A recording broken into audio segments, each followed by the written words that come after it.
Are you ready to hear what science has been afraid to say out loud? Today, we will reveal the secrets that neurophysiologist Natalia Bekhtereva dared to bring to light.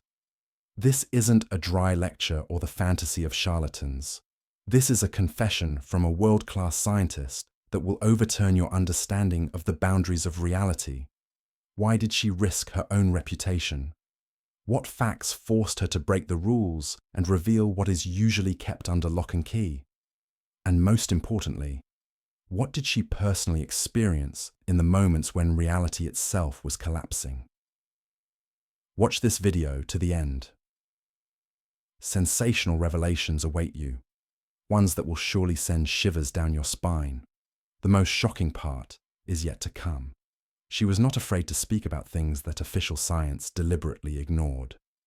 Natalia Bekhtereva, a brilliant neurophysiologist, stated directly, her entire life, she had the feeling that something greater stood above humanity. This feeling never left her, even during the years when science demanded dry objectivity from a researcher. It was this feeling that pushed her to look closer at the phenomena that were called strange and even taboo. She spoke of contacts with those who had already departed, of mysterious visions of the future, of experiments that didn't fit into any scientific formula. She combined all of this into one concise and unsettling word: the world beyond. For her, this was the name of an entire world full of mysteries and contradictions, a world where unexplainable testimonies, mystical coincidences, and unproven phenomena converged. Scientists preferred to avoid these topics, and ordinary people only whispered about them in their kitchens. But Bekhtereva was not ashamed to admit it. Her interest in the world beyond had always been there.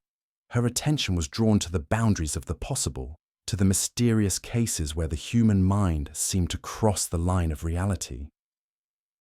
She called this not curiosity, but the duty of a scientist to record what happens, even if it doesn't fit into established theories. She understood that such admissions might cause smiles or even condemnation from her colleagues. But for her, the search for truth was more important than the opinions of others. After all, it was there, in the shadow of the world beyond, that the keys to questions unanswered for centuries were hidden. Don't change the channel. The most interesting part is yet to come. For many years, she tried to stay away. Natalia Petrovna, despite her innate curiosity, kept her distance from everything related to the world beyond. Her training as a scientist required her to rely on proven facts, figures, and experiments. But life decided otherwise. Personal tragedies shattered her familiar order and forced her to look where she had previously been afraid to look. It was then she realized, if no one in the scientific world will risk investigating these phenomena, then it is my duty to try and do it myself. She spoke these words without high drama, but with a special firmness. Personal experience proved stronger than the skepticism built up over decades of work in laboratories. At some point, the familiar framework stopped working and a void opened up before her, a void that could not be filled by any scientific report. This void demanded an answer. It was then that she decided to step beyond the accepted rules and approach the world that others called an illusion or delirium. For her, this was not a simple fascination or a passing interest. It was a challenge. She clearly understood that she could be condemned by colleagues who would not forgive her for flirting with the unknown. The risk of losing the respect of the academic community was enormous, but it was far more terrifying for her to betray herself and not ask the questions that were persistently knocking on her consciousness. Personal pain became fuel for her research. Every memory, every internal breakdown brought her closer to the decision to tackle the subject that others turned away from. It was this internal honesty that set her apart. Bekhtereva recognized this wasn't about sensationalism, but about finding a truth that might be far scarier, and at the same time, more honest than the usual explanations. Her position was uncompromising. She did not hide the fact that behind her every step was not only scientific interest, but also a personal ordeal. It was as if she was betting her own reputation to try and lift the veil on what had, until then, remained in the shadows. This is precisely why her words had such a powerful effect. They lacked cold calculation. Instead, they held the power of lived experience. Natalia Petrovna understood perfectly well that any story she told about the world beyond could be perceived as weakness or even a step towards mysticism. But she could no longer turn away from this path. For her, it was not a choice, but an inevitability. She was going where science was afraid to tread, and that is why her admissions had such a potent impact. As soon as Natalia Petrovna first dared to speak about the world beyond, the interest in her words became colossal. Journalists, who just yesterday had asked for comments on dry scientific issues, suddenly began approaching her with insistent requests to talk about the most mysterious things, about whether there is life after death. Newspapers, TV shows, interviews. Everyone craved admissions from her that would overturn conventional wisdom. Questions poured in, one after another, as if from a cornucopia, and almost all of them boiled down to one thing. What awaits us over there? She understood perfectly well that this kind of popularity had a downside. People wanted to hear a sensation, not a scientific report. These questions were tinged with a desire to catch her in admissions that could be splashed across the front pages. But instead of serious declarations, Bekhtereva chose a different path. She responded with irony and self-deprecation. Her favorite phrase in those moments sounded like a challenge. "Now don't you go making a witch out of me." This joke relieved the tension, but at the same time, it left things unsaid. She wasn't dismissing the topic itself, not waving it away. She was just reminding her interviewers that her job wasn't to put on a show. And yet, after the smile and the quick wit, Natalia Petrovna would agree to talk. She couldn't not share what she herself had experienced and knew. It was this combination of lightness and honesty that made her words so appealing. To the public, she became a kind of intermediary between rigorous science and the world of secrets that people usually only whisper about. Some saw her as a courageous researcher, others almost as a medium, but she herself continued to remain in her familiar role, a scientist searching for truth, even if that truth was frightening. No one expected such a turn. The paradox was that the more she tried to distance herself from loud sensations, the stronger the interest in her words grew. Society craved a simple answer. Is there something out there beyond the final line? Bekhtereva, however, offered no ready-made recipes, no promises of miracles. She only recounted what confused her as a scientist. It was this honesty that made her special.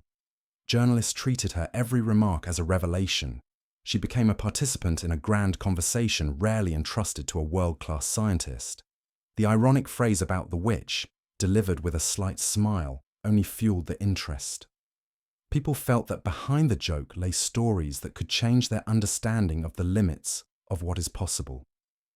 Thus, her image in the public eye became twofold: a strict academic and, simultaneously, a keeper of secrets. This contradiction only intensified the attention on her words. She didn't try to convince everyone of the existence of another world, but she also didn't dismiss the facts she herself had observed. It was this cautious openness that turned her interviews into events that were discussed again and again. With each new interview, Natalia Petrovna turned more frequently to specific stories that were impossible to ignore. She emphasized, "We are not talking about fantasies or fabrications, but about facts confirmed by people whose word carried weight." One such example was the famous singer Sergei Zakharov. His personal experience was astonishing. He went through a state that doctors call clinical death. And what he described upon his return forced even the most ardent skeptics to fall silent. Zakharov recounted that, in that moment, he seemed to leave his body and observe the scene from the outside. He saw the doctors, heard their every word, and noted their slightest movements. The details he later relayed matched exactly what was really happening in the operating room. After this incident, the singer admitted his fear of death had vanished completely. It was as if he had received confirmation that consciousness does not end where physical existence stops. But alongside this light-filled testimony, Bekhtereva always offered another example. She would remind people, not all experiences are the same, and not everyone is shown the same picture. A well-known neurosurgeon, a man of science, had a similar experience twice. He also experienced clinical death, but his memories were the complete opposite. When asked if he saw anything beyond, his answer was harsh and cold. There is nothing there, only a black pit. This contrast was staggering. One person spoke of seeing and hearing everything around him. The other claimed that absolutely nothing existed there. Bekhtereva did not hide it. It was examples like these that troubled her the most. Before her were two trustworthy people, and both described diametrically opposed pictures. For her, as a scientist, this became a challenge. She stressed, "You cannot dismiss such words as hallucinations or fantasies. They sounded far too clear and convincing." Every time Natalia Petrovna told these stories, her listeners were captivated. These weren't abstract musings, but real testimonies. Zakharov, who no longer feared death after his experience, and the neurosurgeon, who saw only emptiness. Two different answers to the very same question. Bekhtereva noted that such cases cannot be ignored, because they open the door to understanding what we do not yet know how to explain. These contrasting stories seem to challenge conventional perception. They showed that beyond the known world, something far more complex is hidden than we are led to believe. And this is precisely what forced her to return, again and again, to the phenomenon of clinical death, despite the risk of finding herself at the center of heated debate. Among the many stories collected by Natalia Petrovna, a special place was held by a story she heard from the psychotherapist Andrei Gnezdilov. She called this case one of the most incredible, and at the same time, most convincing. A middle-aged woman had undergone a complex operation and ended up in a state of clinical death. The doctors did everything possible, and after some time, they managed to bring her back to life. But what she revealed after waking up became a true sensation. The patient claimed she saw herself from the outside. She watched the doctors bustling around her body, heard their voices, saw the instruments flashing. At some point, her consciousness seemed to leave the operating room and transported her home. There, she saw her little daughter. The girl was wearing a new dress, blue with white polka dots. The woman immediately noted that her daughter had never had this dress before. The thought of her child pierced her so deeply that she felt real fear. Who would take care of the girl if she departed forever? This detail about the dress became key. Gnezdilov, accustomed to treating such stories critically, decided to check the information, and what he found stunned even him. On the day of the operation, the girl was indeed wearing a new dress, blue with white polka dots. The outfit had been given to her just 24 hours before her mother was taken into surgery. How could one explain that the woman, while unconscious and fighting for her life, could have known this? Coincidences like this pull the rug out from under even the most ardent skeptics. The case of the woman and her daughter demonstrated, in a state of clinical death, a person is capable of seeing things that are objectively happening outside the operating room. This couldn't be written off as hallucinations or memories because the information was verified and confirmed. For Bekhtereva, this story became an important argument in her reflections on the world beyond. She stressed, individual phenomena can be explained by brain physiology, a narrowing of vision, or a final flash of consciousness. But how do you explain the dress, which the woman could not possibly have known about in advance? This case broke the usual frameworks and forced the admission that there are phenomena that do not fit into any medical or scientific models. It was in stories like these that the full force of her scientific honesty was revealed. She did not claim to have found proof of an afterlife, but she emphasized, "A fact remains a fact, and it cannot be silenced." Such testimonies are too weighty to be simply dismissed as coincidence. Natalia Petrovna never lost her primary stance, that of a scientist. Even when speaking of the most mysterious phenomena, she tried to find explanations based on data from physiology and medicine. She would remind people, much of what people describe during clinical death can be linked to brain activity. For example, the famous tunnel effect. When vision rapidly narrows and the eye's field of perception is lost, the image turns into a bright light at the end of a long corridor. This is how the brain registers the last impulses. She added another scientific argument.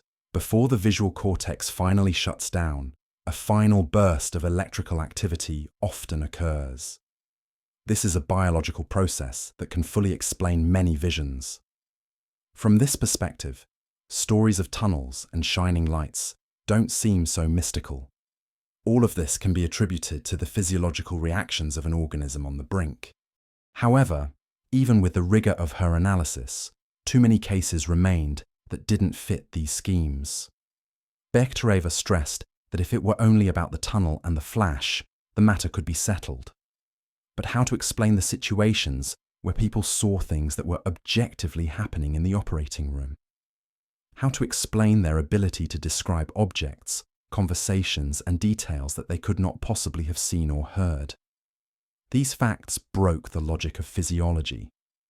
She admitted frankly, "It is too easy to assume that all these stories are lies or fabrications." But this raises the main question: why would they do it? People who had passed through this threshold state were not seeking fame or attention. Moreover, many were ashamed to share their experience, fearing ridicule. Their confessions sounded too sincere to be simply dismissed as fantasy or self-suggestion. This duality kept Bekhtereva in a constant state of tension. On the one hand, as a scientist, she found rational explanations. On the other, she encountered testimonies that shattered all her prepared theories. She emphasized that this is what true science is, not rejecting uncomfortable facts, but recording them and seeking new paths to understanding. For her, the world beyond was not pure mysticism. It was a zone of questions that had not yet found answers. And as long as these questions mounted, Natalia Petrovna could not stop. She knew her words would provoke criticism from colleagues, but she believed to silence the facts is to betray science. In Natalia Petrovna's memories, there was an episode she cherished all her life, calling it one of the most mysterious coincidences of her childhood. It happened on December 24th, 1927. That evening, the little girl and her father were decorating the New Year's tree. Her father took out a toy Dead Moroz, Father Frost, placed him under the branches, and lit 3 candles above his head. It seemed like an ordinary family ritual, but it became the beginning of a strange revelation. Natalia remembered seeing a strong flicker of agitation in her father's eyes. He called his wife over to see. "Look, Synochka, Dead Moroz. He's become the image of my father." The words were spoken almost in a whisper, but there was something alarming in them. A moment later, the telephone rang. It was a call from Moscow. The news was stunning. Her grandfather, the great scientist Vladimir Bekhtereva, had passed away. The clock showed exactly 9 p.m. It was the exact moment her father had noticed the ominous resemblance. For little Natalia, this event was a shock. Just yesterday, Dead Moroz was simply a toy. Today, he had become a symbol of tragic news. The coincidence seemed so incredible that her father was at a loss for words. Later, when they were taking the tree down, he looked at the figure again, but he no longer saw the resemblance to his father. Everything had returned to normal. as if that mystical moment had never happened. But the girl's memory preserved every detail: the light of the candles, the toy figure, her father's words, and the fatal call from the Capitol. This episode forever linked, for her, the world of the living and the world of the departed, as if they had touched for a brief instant. Over the years, Bekhtereva often recalled that night. She never tried to embellish the events, but she also found no explanation for them. For her, this became the first encounter with that same world beyond she would later speak so much about. There would be other strange coincidences in her life, but this childhood memory became a symbol of how the unseen sometimes intrudes upon our reality without warning. Natalia Petrovna emphasized that science can deny such incidents all it wants, but that doesn't make them disappear. A fact remains a fact. At the very moment her grandfather left this world, his image manifested in the flame of the candles above a toy dead Moroz. Over the years, Natalia Petrovna increasingly encountered events that could not be explained by the familiar laws of science. She confessed that the strangest episodes of her life were not linked to happy moments, but to severe trials. Under the pressure of social and personal stress, she seemed to cross into a different state. At first, she thought it was an illness, that something dangerous was happening to her psyche. But later, the realization came. These were changes in consciousness that opened up new abilities. During these periods, she began to see things that, in her words, a person is better off never seeing. She felt the world around her becoming more transparent, as if the usual boundaries between reality and the world beyond were disappearing. The memories of these moments troubled her for the rest of her life. For a strict scientist, it was agonizing to admit that personal experience sometimes shatters the foundations of rational explanation. It's frightening, but it works. Bekhtereva stressed that these states could not be summoned at will. They only arose when fate dealt its blows: the loss of loved ones, painful events, heavy trials. All of this became a trigger. She seemed to enter a different mode of perception, where she saw and heard things that seemed impossible in ordinary life. She described this without excessive dramatization, but her words sounded like a confession. Natalia Petrovna knew that her scientific colleagues might perceive her stories as weakness or even fantasies. But it was important for her to admit the truth.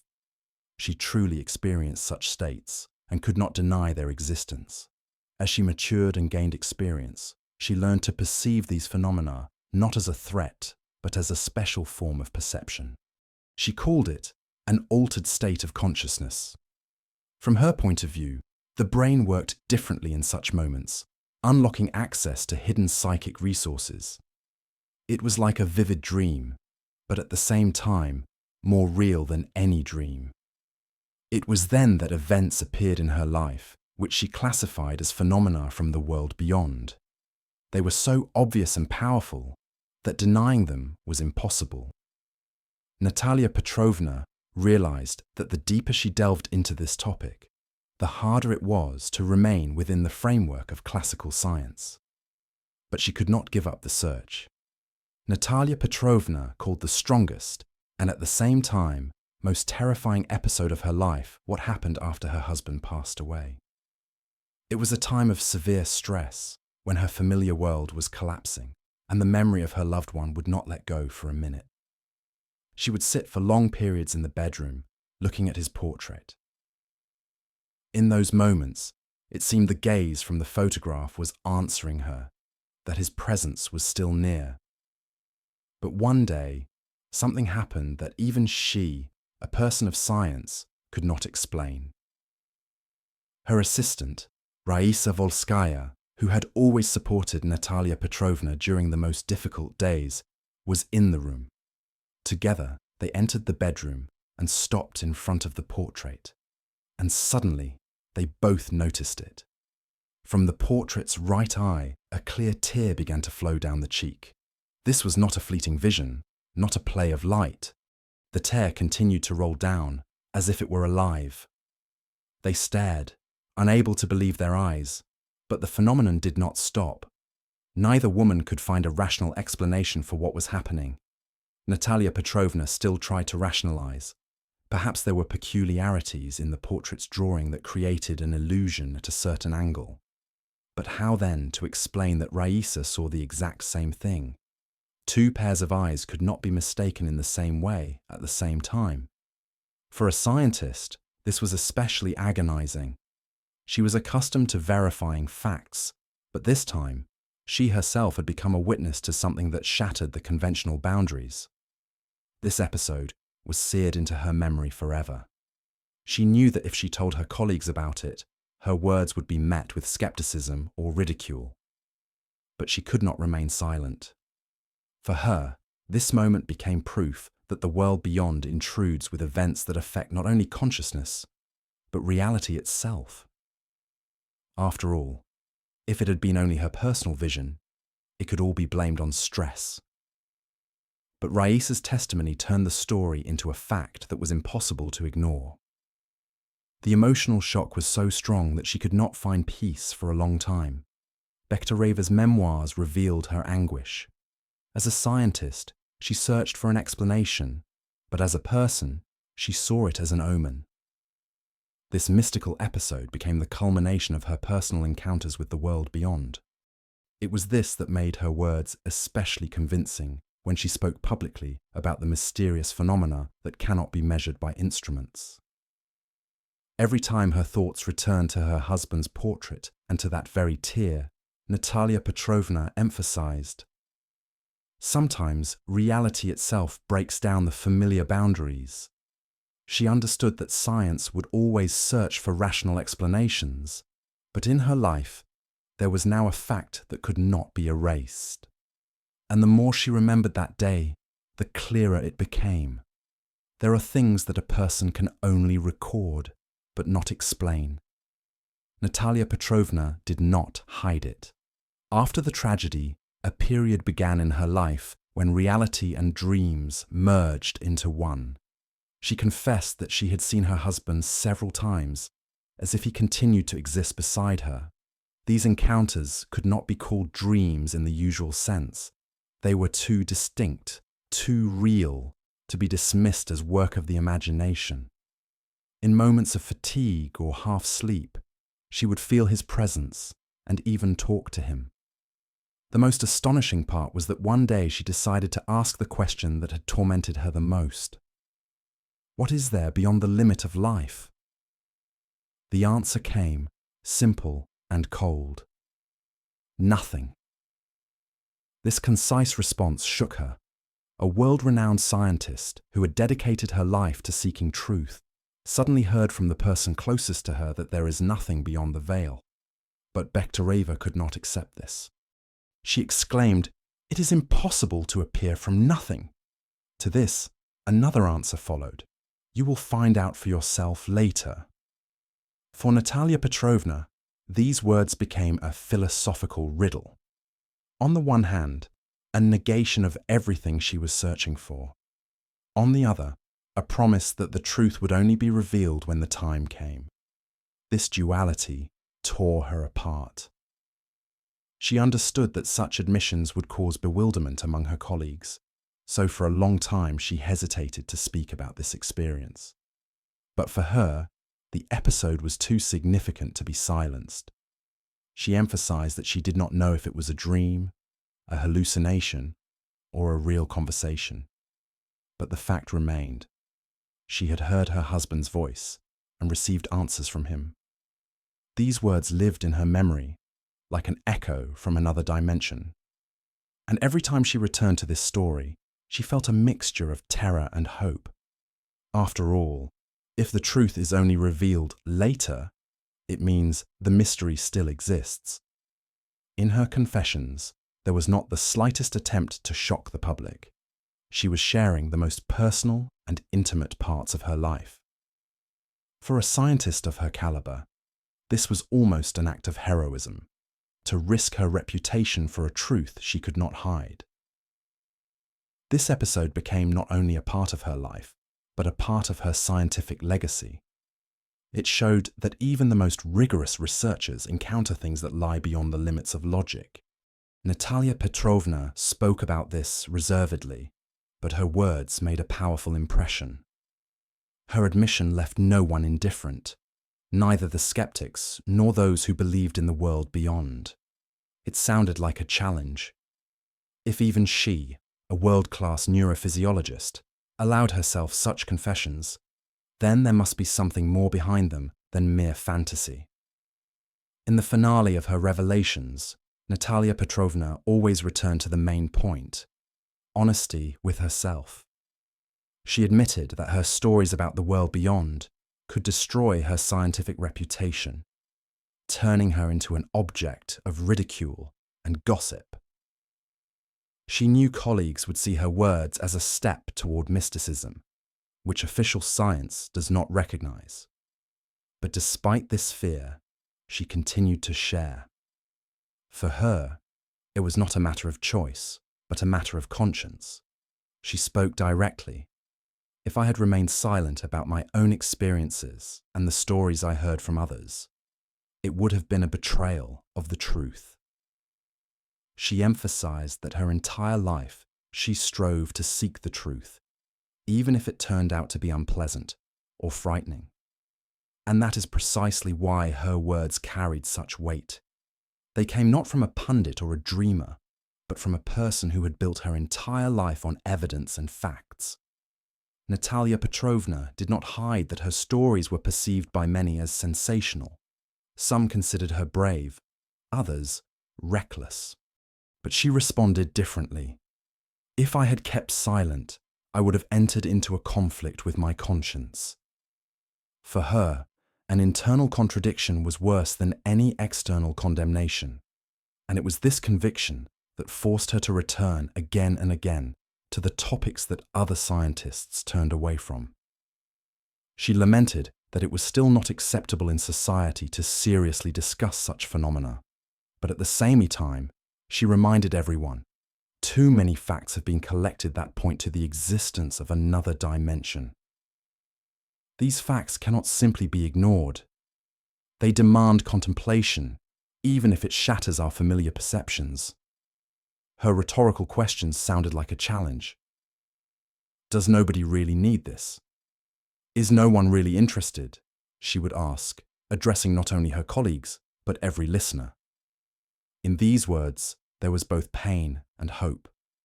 Pain that discoveries were going unnoticed, and hope that people would be found who were ready to continue her search.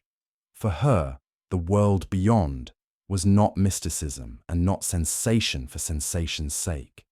It was a zone of human experience where personal memories, medical observations, and questions still too large for science converged. And to close our eyes to this, she argued, means to abandon the search for truth. Concluding her stories, Natalia Petrovna left the listener in a state of tense reflection. She offered no ready answer, but insisted. The world is far more complex and profound than we are used to thinking. And if we already have numerous facts pointing to the existence of another level of reality, then to ignore them means to deceive ourselves. Friends, you have heard the unique revelations of the great neurophysiologist Natalia Bekhtereva. Her personal experiences, bold thoughts, and honest admissions about the world beyond. If these stories touched you, don't forget to support our channel, The Wisdom of Natalia Bekhtereva. Like, subscribe, and be sure to hit the bell icon so you don't miss new videos. There are still more incredible facts ahead that can change your understanding of life.